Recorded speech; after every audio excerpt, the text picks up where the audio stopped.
तो क्या सोनिया गांधी इस देश की मां हैं? जहां कांग्रेस के नेता यही कहते हैं, सलमान खुर्शीद ने इस बात को कहा और उसके बाद सभी सुर में सुर मिलाने लगे।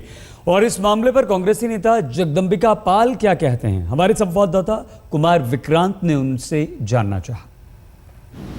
कांग्रेस का प्रधानमंत्री पद का उम्मीदवार कौन हो, इस पर बातचीत करने के लिए हमारे साथ मौजूद हैं कांग्रेस के वरिष्ठ सांसद जगदंबिका पाल जी।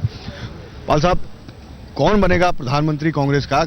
आप लोग कुछ कहते हैं कि हम जल्दी घोषणा करेंगे, लेकिन कभी शिंदे का नाम आता है, कभी नंदन नीलकेनी का नाम आता है। राहुल गांधी, सोनिया गांधी पीछे छूट गए क्या? नहीं, तो मैं समझता हूं कि इसका जवाब श्रीमती सोनिया गांधी जी दे चुकी हैं। और इस देश में कौन प्रधानमंत्री होगा, इसका फैसला, इसका निर्णय सही समय पे, उपयुक्त समय पे राष्ट्रीय अध्यक्ष कांग्रेस पार्टी की श्रीमती सोनिया गांधी को लेकर इतनी हिचकिचाहट क्यों? श्रीमती सोनिया गांधी करेंगे।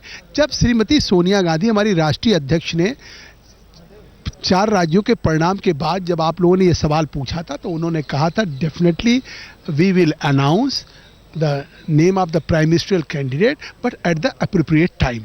तो I think so she has already replied. एक दूसरा सवाल है कि जिस तरीके से सलमान खुर्शीद ने कहा कि सोनिया गांधी देश की मां है और विपक्ष ने जिस तरह की प्रतिक्रिया व्यक्त की, उस पर क्या कहेंगे? भारतीय जनता पार्टी का जो बयान हो, बेतुका बयान है। मैं समझता हूँ इस देश की हर नारी, इस देश की हर माँ निश्चित तौर से माँ के ही रूप में है। और श्रीमती सोनिया गांधी लाखों और करोड़ों लोगों के लिए एक जिस तरीके से माँ का त्याग है, माँ की प्रतिमूर्ति के रूप में वो हैं, तो जो सलमान साहब ने कहा बिल्कुल ठीक कहा। और कोई नारी जो माँ है, अगर उसको ये कहना कि वो भारत की माता है, तो आखिर भारत की हर माँ तो भारत की माता है। और श्रीमती सोनिया गांधी उसमें से लाखों लोगों के बीच में उनका एक मुकाम और स्थान है। इस पे कोई बयान देना, मैं समझता हूँ, ओछी मानसिकता का प्रतीक है।